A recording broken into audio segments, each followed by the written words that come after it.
the #1 long-form writer that helps SEOs outrank competition at the click of a button using real-time research and NLP. Start ranking content today with content@scale.ai.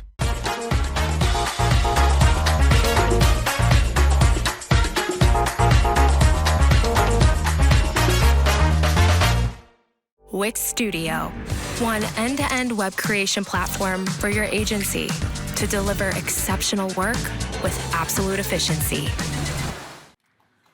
Hello everyone, and thank you for coming to my talk on what is everyone's favourite SEO topic. Who doesn't love it when a client's like, I need to know the forecast, what am I going to do for the next 12 months? So a little bit of context as to why I thought this would be a good topic to talk to you all about today. It's about a year ago. This was me every time a client mentioned forecasting. It was immediately like, no, I'm not doing that. This is anxious. I don't know how to do this in a way that is a useful kind of way of spending my client's budget. So essentially what I did was go, this is always a part of SEO life. I work in an agency. I'm always going to have clients that need to get buy-in from seniors. I need to make sure that I'm delivering this whether I like it or not. So to do that, to make sure that I don't have this panic attack bit of a breakdown every time it says I need a forecast, I need to understand why I do not like this process and how I can make it easier for myself. So what I did was step back and go, why am I uncomfortable doing this? Why am I uncomfortable presenting these forecasts to my clients? And it boiled down to the fact that I was not confident in the data that I was presenting to them. So I walked back a little bit more and was like, why am I not confident in it? Why do I not like doing this? And essentially it boiled down to my idea of what forecasting should be and what quite often our sales team or perhaps our senior stakeholders think that forecasting should be too. And I think too much, the emphasis on SEO forecasting is on two things. It needs to be ambitious. We need to see a chart that is going up, up, up all year. It needs to be enough to get buy-in from your senior stakeholders. And quite often this has resulted in a forecast methodology that isn't particularly robust, isn't particularly resilient. And when it gets questioned as to, well, why are we getting a 90% uplift, it's a bit like, because that's the multiplication factor that we put on your revenue. The second thing that we sometimes get with forecasting is it needs to be accurate. So we need to do 1,000 different multiplications, 1,000 different formulas to make sure it's going to be bang on for our clients. And that kind of pulling together of those two things quite often meant that either you have an oversimplistic forecast that when you're trying to present it to a client, you're like, oh, you can see there's not enough in this, or you've got a very accurate forecast and when you try and explain it to a client, you're like, I don't know, I just put the data in and it spits something out that works. So what I did was walk through the forecasting methodologies that I've encountered in my career and go, I want to make one that's accountable. That is more important to me than ambitious and accurate. And the reason why is because if I have an accountable forecast, this is something that I know inside and out. I know what this process is. If my client asks me about it at all, I know 100% how to explain it. If this forecast is wrong, if it is too high, if it is too low, I can track back through my forecast and I can say, this is exactly why. This is what has gone wrong. And that is more useful to me than a forecast that I do at the start of the year and then I'm like, please just never bring it up again because it's not going to be right. So having an accountable forecast for me means that I'm confident. I can go to my client and say, this is what I think you'll do, and this is exactly why. These are I'm going to walk them through 4 major steps that are built into this forecast that let me know that this is likely to be real for you. The second thing, and this kind of came after I'd built this strategy, is it's really useful for diagnosing problems with your client. So I'll go through this a little bit in the end, but it just gives you another way of identifying why your client maybe hasn't hit target and allows you to pivot your strategy accordingly.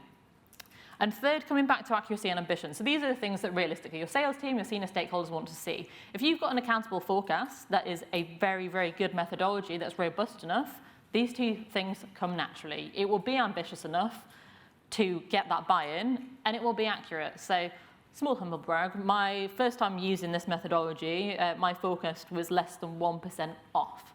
Now, that is absolutely not going to happen every time. I've also had this forecast be about 20% off, but there's always a reason, and I can always find it because I know how it works. So, what is accountable to you may vary. I'm not going to say that this is exactly what you should all be doing for forecasting in your agencies for every single one of your clients, but this is what is accountable for me. I am going to just apologise here. This is a lot of me talking through a lot of different steps. So if you've got any questions on any of this, give me a shout at the end. But my accountable forecast process. So you've got 4 major stages that I will be doing, and that is these. So we're going to start off with a run rate forecast. We're going to move on and do a rankings forecast, then a traffic forecast and a revenue forecast. So top level of what all of these are. A run rate forecast is essentially me saying to your client, if you don't move, your rankings stay exactly the same, you aren't hit by an algo update, and you don't do any SEO work, this is what your traffic and revenue and your rankings are going to look like for the next 12 months. For rankings forecast then, what we do is we take our keyword set, we understand where we currently rank, we look at what the likelihood of increasing those rankings is, we apply a multiplication factor, and then we see this is how much visibility we think you're going to increase by in the next 12 months.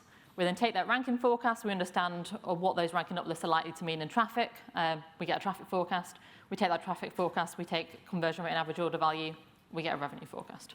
So I'm going to walk through in a lot more detail what you need to do each one of these stages and what we do to get there. So starting with our run rate forecast. So as I say, this essentially is a base layer. It is the first thing we do to essentially make sure that we have a forecast that is rooted in our clients' real data, but also so that we have something to essentially show them if they don't do any work. So what you need to do your run rate forecast, very simple. You need 13 months of full data. So I'm going to run through an e-com example here just because it's most of my clients. So what you need for an e-com forecast is 13 months of traffic, so that's visits or sessions, conversion rate and average order value. You may also need 13 months of search volume data for your target keyword set. I'll come on to why you may need that in a moment. So first thing we're going to do for our run rate forecast is establish your last 4 months of data. So again, you want your visits or sessions, you want your conversion rate, you want your average order value. This is going to be kind of the baseline that we work our forecast from. Number 2, we need to take that other 12 months of previous data and we want to understand the month-on-month changes from one month to another for the last 12 months. Once we have that, we are going to apply those month-on-month percentage changes to the last 4 months of data that we have. And the result of that is this. So this is literally, you're not doing anything on site. This is what we are forecasting you will have for your sessions, your revenue, and I've hidden orders in here, but you'll have your orders in here as well. So this is essentially, you do nothing. This is what your site looks like. Number 2, we need to start thinking, okay, so that's what happens if we do nothing. That's not what we're going to do. We've got loads of SEO work to do. So what we need then is to build our rankings forecast. So the things that we need for our rankings forecast. Number 1, comprehensive keyword list covering every area on the site that is going to be covered by the scope of your SEO activity. This is not every keyword they rank for. It doesn't have to be. It's your key target keywords that cover essentially the categories you know you're focusing on. Number 2, we need understanding of SEO opportunity for the client. I'll go through that in a little bit more detail in just a moment. Number 3, this is probably the hardest bit of this. You need a multiplying factor that is based on your client and market experience. So essentially, what are based on that opportunity, how likely it is that your clients' rankings are going to increase. I could do about 2 hours in building this. A lot of agencies already have a multiplying factor that exists. If you want any kind of guidance on this, give me a shout and I'll help with it after the presentation. But how we get from there to our rankings forecast. So number 1, we need to know where we're ranking for all of our keywords currently. So take that keyword list that we've just discussed, put it in a keyword tracking tool and get your current rankings. Number 2, establish what the opportunity is available on site. So essentially this is us saying, like, how likely is it that we're going to push you up the rankings based on what we can do for you in the next 12 months? There are 3 things that I consider here. So number 1, what can we do on site? Obviously, your multiplying factor is going to be higher if you've got a client that currently has half the pages no index, is about to do a giant migration, or currently has no content on their website. But that's not everything we need to consider here. You can have a client that's got absolutely loads of opportunity, and it turns out they've got no internal resource. So you're getting through maybe 10 content pages a month. They're not doing that migration, so we're not getting any results there either. So we need to be realistic about what we can do. Even if you have got resource, I think we've probably all come across websites and clients where there are big blockers on what we can do if the resource is there. So does your client have a lengthy code freeze that you need to factor into this? Is it that they have a limitation on the CMS, which means that you can't change something that will be negatively affecting their SEO performance? So once we've established all this, essentially, you will then look at calculating what your multiplying factor is that you're going to put on these rankings. So our multiplying factor has been simplified down a journey further. So it is a score based from 1 to 5, 5 being the highest, 1 being the lowest. Most of our clients will start out at 2, and it will be adjusted based on what we see for them. And essentially, applying a multiplying factor to rankings over the next 12 months will give us this. So I've anonymized this data. So normally, obviously, you have your keywords on the left-hand side before the rank column there. But you've got the starting rank in the first column here, and then 12 months, essentially, this is how we see these ranking changes based on the opportunity that we see for your site. And then using that, essentially, we then need to start saying, okay, so we need to understand what those ranking changes will mean for the bottom line for our client. And the first step for this is understanding what those ranking changes mean for our traffic. So to do our traffic forecast, what we need is the rankings forecast we've just done, 12 months of monthly search volume, click-through rate data for SERP positions, and your run rate forecast.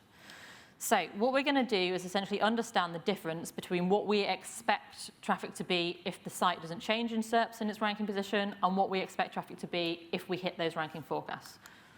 So what we're going to start off by doing is establishing what traffic would be based on current rankings. Obviously, we do have a version of this in the run rate forecast, but given that I'm using essentially estimated data rather than actual data for the improved positions, I'm going to do the same for the expected if we stay the same. Just makes it a little bit more even.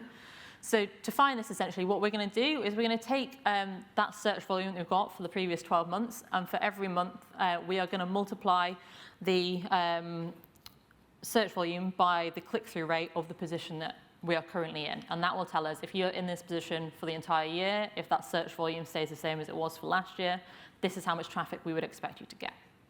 Part two of this process is doing the same calculation, but rather than looking at, okay, this is where you're ranking now, this is what you get if you stay there, we will take that ranking forecast and times the search volume that we've got by the click-through rate of the forecasted ranking position for each month.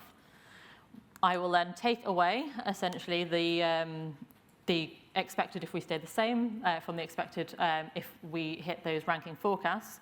And that difference between those numbers is our incremental traffic uplift. And essentially, that is then applied to our run rate forecast.